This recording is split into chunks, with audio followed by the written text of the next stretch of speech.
Vous écoutez un balado signé Parcs Canada. This podcast is also available in English.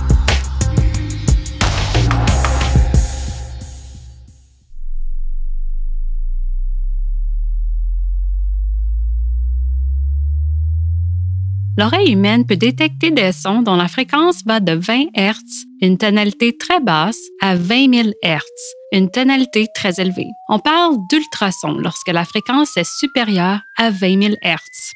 Si vous pouviez entendre des ultrasons et que, après avoir monté votre tente au parc national Yoho, vous alliez vous promener à la tombée de la nuit, peut-être entendriez-vous quelque chose comme ça.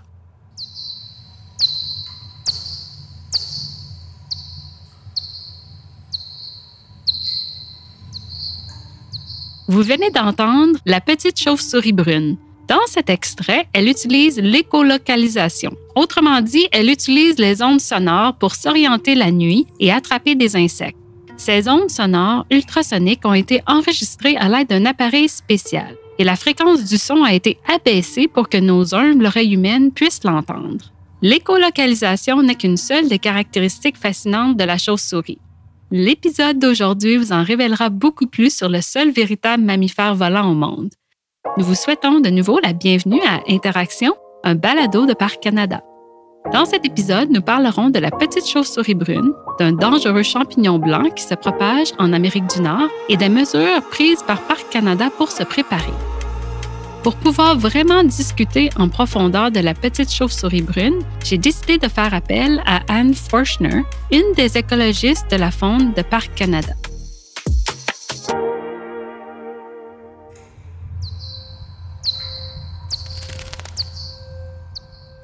La petite chauve-souris brune, aussi appelée le vespertilion brun. C'est vraiment un tout petit animal. Elle est couverte d'un poil court et elle a de très belles ailes. Chaque nuit, elle peut manger l'équivalent de son poids en insectes. C'est plutôt remarquable pour un petit animal. Dirais-tu que leur corps est de la taille d'$1? Plus grand que ça? Si j'en tenais une dans ma main, ça serait comme tenir un rouleau de pièces de monnaie. Les petites chauves-souris brunes sont longues et minces. Certaines de nos petites chauves-souris pèsent seulement 6 grammes. C'est une bête très petite. Oui, surtout quand on la compare à la chauve-souris cendrée, qui est très, très grosse. Je ne savais pas jusqu'à quel point il pouvait en avoir la nuit et qu'il pouvait avoir une telle variété de tailles, de formes, de couleurs, de personnalités, de cris et encore plus. Malgré toute cette diversité, une menace commune et mortelle pèse sur les chauves-souris. Et c'est ce qui a poussé Anne à les étudier. J'ai commencé à étudier la petite chauve-souris brune lorsqu'elle a été inscrite sur la liste des espèces en voie de disparition dans la Loi sur les espèces en péril du Canada. Elle y avait été inscrite parce que les populations le long de la côte est du Canada étaient en déclin rapide en raison d'une maladie appelée le syndrome du museau blanc. Peux-tu nous décrire comme la façon dont il se manifeste chez la chauve-souris, les choses qu'on observe sur le terrain, la manière dont il se propage? Le syndrome du museau blanc est causé par un champignon. Il n'est pas originaire de l'Amérique du Nord. On pense que des spores du champignon ont contaminé les vêtements d'une personne en Europe et que ces spores ont ensuite été transportées ou introduites quand la personne est arrivée sur la côte est. Le syndrome du museau blanc, il l'est toujours pas dans les parcs nationaux Banff, Yoho ou Kootenay. Le champignon se propage d'une chauve-souris à l'autre pendant qu'elle hiberne. Quand une chauve-souris est infectée, une substance blanche et duvetteuse, presque poudreuse, apparaît sur son museau, ses ailes et ses oreilles. Le champignon dérange la chauve-souris pendant qu'elle hiberne. Quand elle commence à bouger, à s'agiter, elles n'ont pas de réserve d'énergie et elles ne peuvent pas aller se nourrir parce que c'est encore l'hiver. Dans les parcs nationaux, les restrictions d'accès et les fermetures protègent des secteurs écosensibles et importants pour des espèces en péril ou des lieux où les risques de conflits humains-animaux sont élevés. Lorsque vous visitez un parc, vérifiez votre itinéraire avant de partir et si vous devez traverser un secteur fermé, changez vos plans. Ensemble, nous pouvons donner de l'espace aux animaux sauvages là où ils en ont le plus besoin. Vos gestes comptent. Quand vous quittez un parc national, laissez derrière vous un endroit sauvage. Informez-vous à parccanada.ca/la loi de la faune. Puisque la menace du syndrome du museau blanc se profile à l'horizon, les équipes de Parcs Canada font ce qu'elles peuvent pour se préparer. Elles mettent un accent particulier sur la collecte de données ou ce qu'Anne appelle un répertoire de référence. C'est ce qui nous amène à la prochaine phase, comprendre quelles espèces de chauves-souris on abrite, où elles sont et où certains de leurs principaux habitats se trouvent. On surveille certains de ces endroits. Comme ça, si on ne voit plus de chauves-souris à ces endroits, on saura que le syndrome du museau blanc a frappé là. Et quels sont certains des principaux sites de surveillance?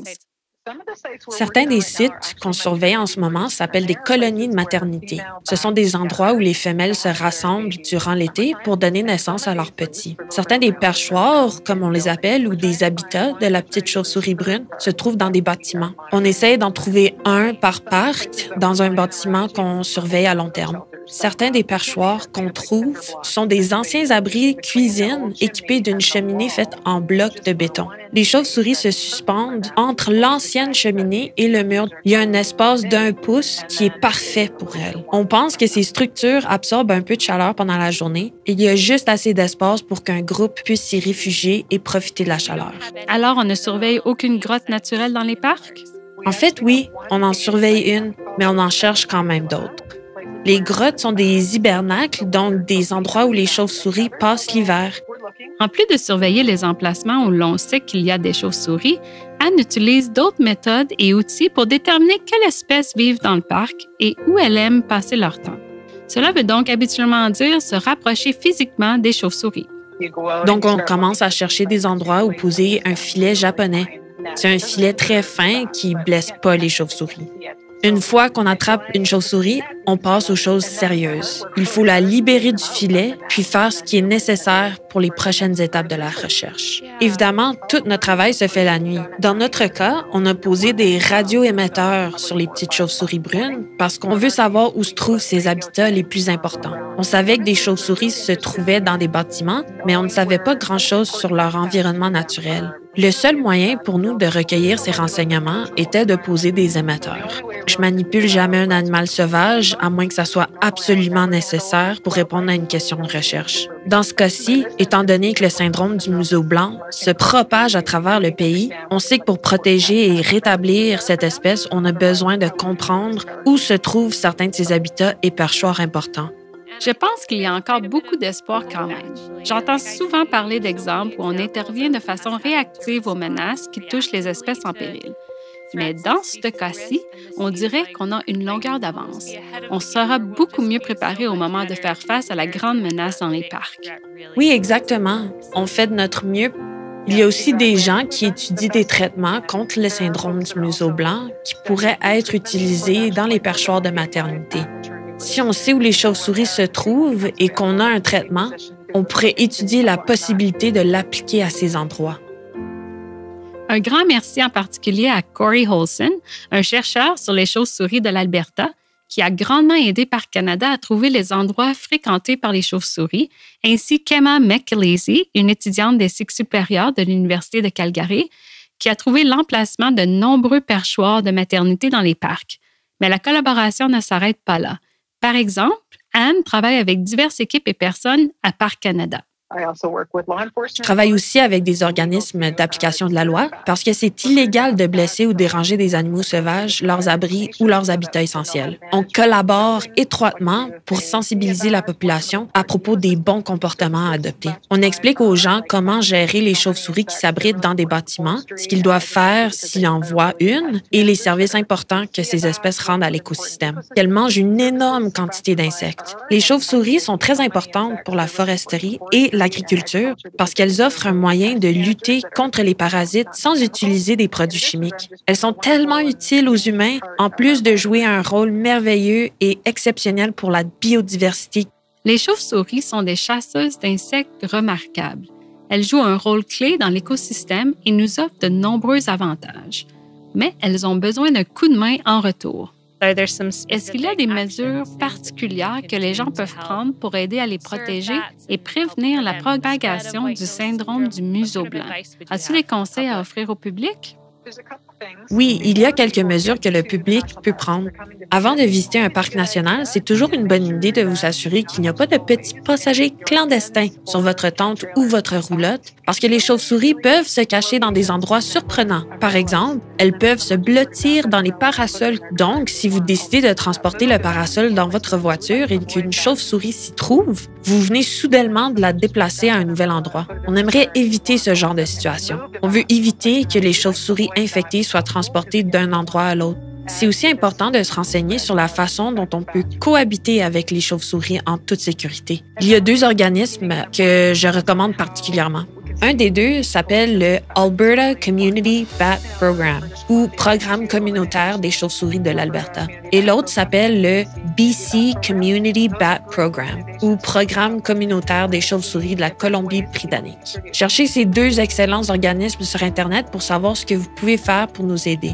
Je regarde la page d'accueil du BC Community Bat Program, qui est disponible en anglais seulement, et je peux confirmer qu'on y trouve beaucoup de belles ressources, comme des conseils sur quoi faire si vous trouvez des chauves-souris sur votre propriété, des instructions pour construire un dortoir à chauves-souris et des idées sur comment contribuer aux efforts de protection. On vous encourage à aller consulter ces ressources la prochaine fois que vous êtes en ligne. Prenez le temps de vous renseigner et impressionner vos amis en leur parlant de faits intéressants sur les chauves-souris.